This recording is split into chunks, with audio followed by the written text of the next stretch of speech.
Good afternoon and peace be with you. The question's on screen, and the second question that should be in your mind is, why am I picking on Muslims? Extremism and intolerance can be found in almost all religions, possibly all religions. And the reason is quite simple. Firstly, I've only got 15 minutes. Secondly, many of the things I'm going to say are equally applicable to other religions. And finally, if you're going to say bad things about a religion, you should say it about your own. This is what I'm going to cover. Just a little bit more about me. And then I want to look at some religious texts. But I'm going to keep it short. One text from the Quran and one from the Hadith. And then go back to applying some historical perspective. My thoughts on where extremism and the desire to persecute other people comes from, and finally some suggestions about possible remedies. That's me. Ever since that photograph was taken, I felt a sort of compulsion to always wear the same tie when presenting.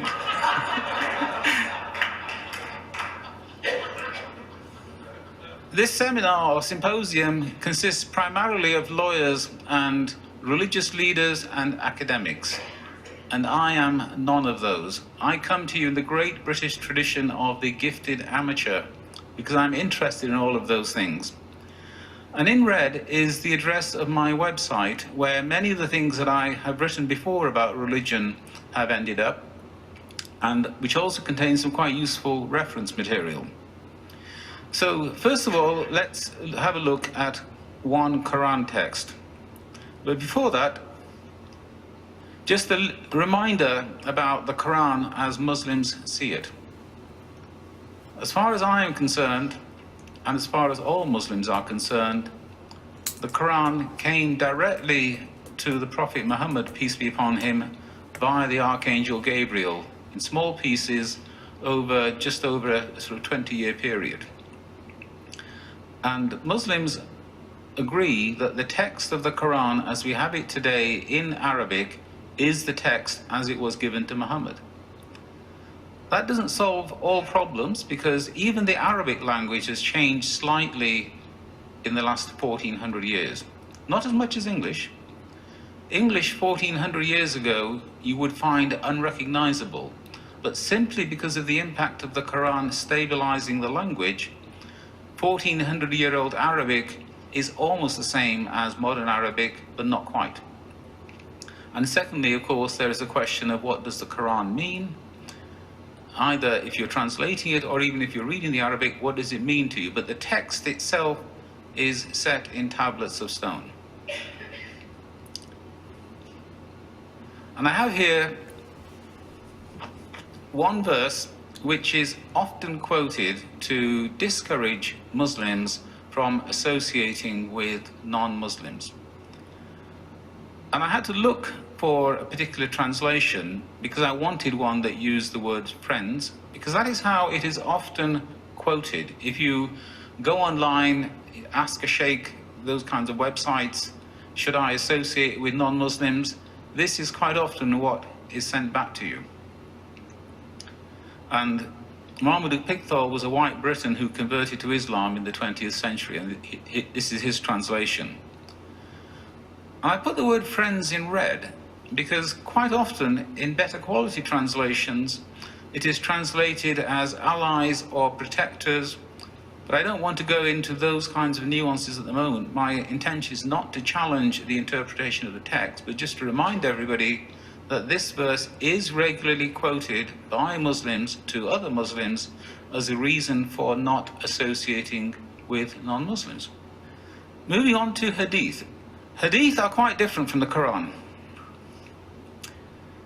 Hadith are sayings of the Prophet and things that he did as recounted by other people who watched him doing them.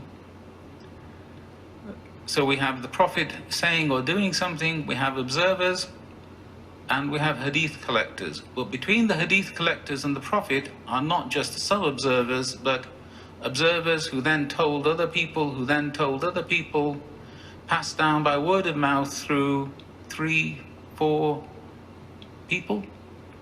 And then you have individuals, the hadith collectors, who go around collecting these hadith, and they find hundreds of thousands. And the challenge that they have is to decide which are reliable and which are non-reliable. The Prophet himself discouraged writing down what he was saying because he didn't want any confusion between his own words and the words of God in the Quran. So these hadith were collected literally centuries after he died. And the scholars put all the emphasis on testing the chain of transmission. A said it to B, said it to C. Well, did A and B ever meet? Did they live at different times? So you can eliminate some chains of transmission as being completely impossible. Do you have many parallel chains or just a single chain? That affects the status of the hadith as well. But very little emphasis was put on the text of the hadith itself. And all serious Muslim scholars are aware that some hadith are more reliable than others, even the hadith in the major hadith collections like Bukhari and Muslim. However, when teaching children, Muslim teachers have a terrible habit of simplifying things. And they will teach the children that if it's in Bukhari or Muslim, it's totally reliable. I once had a Muslim member of the House of Lords who will remain completely nameless, and you got a choice about 10 of people to pick from, who said to me that to disbelieve a single hadith in Bukhari is an act of disbelief that puts you outside Islam. He was simply wrong. No serious Muslim scholar would ever say anything like that.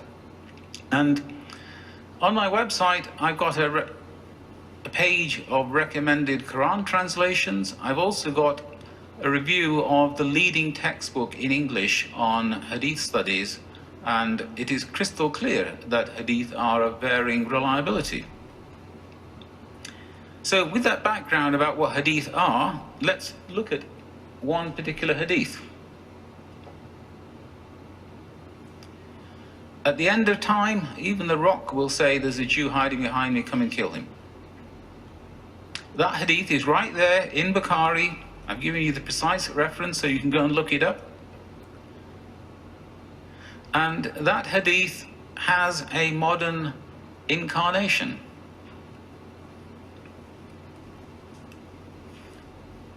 It's right there in the 1988 Hamas Charter or Hamas Covenant. And I've copied it here from the Yale University website. That explains why they've translated Muslims as Muslims, because they're Americans, Americans can't spell.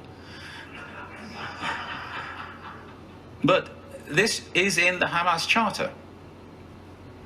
And Hamas take it seriously. It is a part of their fundamental worldview.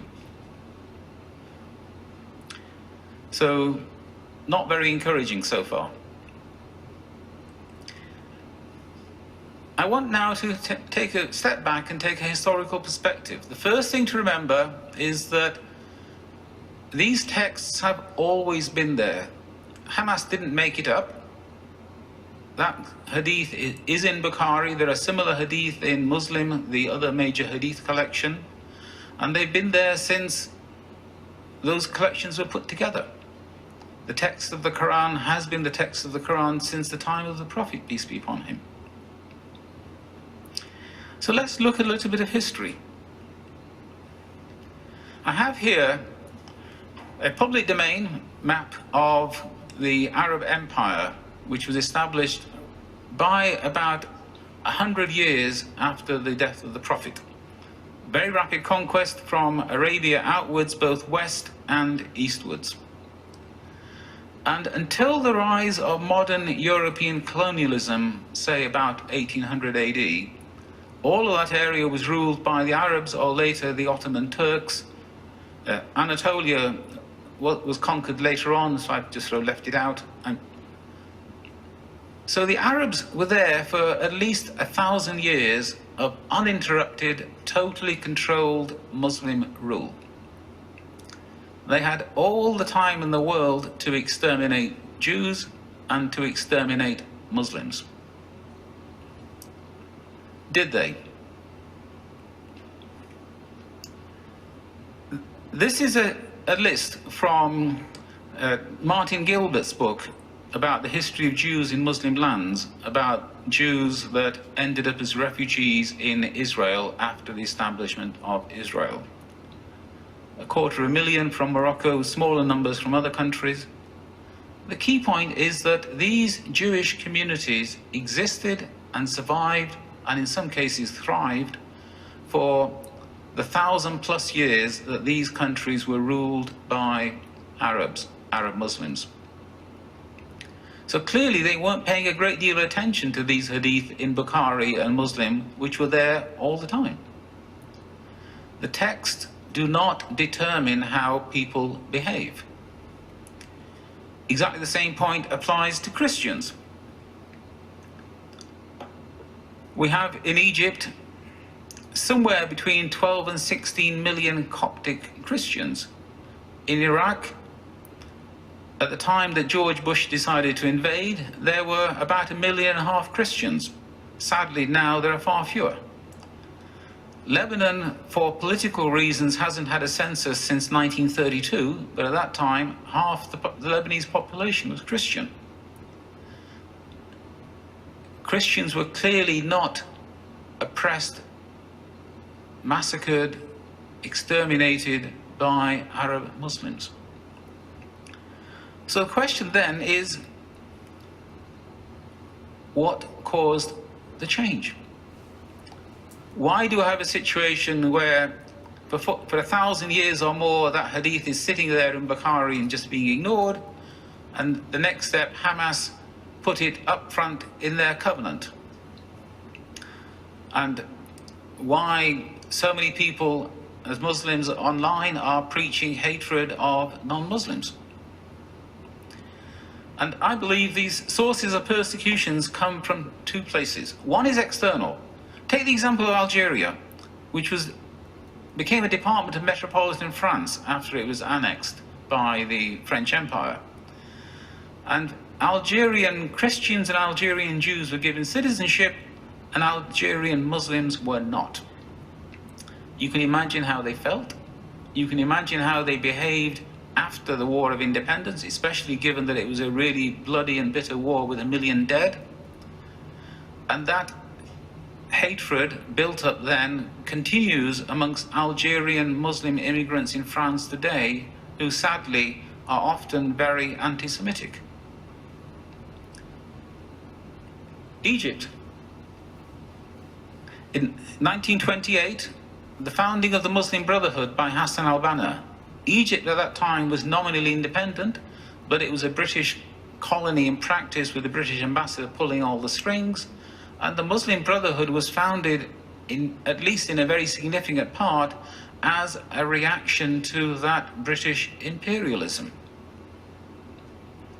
And it's one of the two key antecedents of Al-Qaeda and ISIS.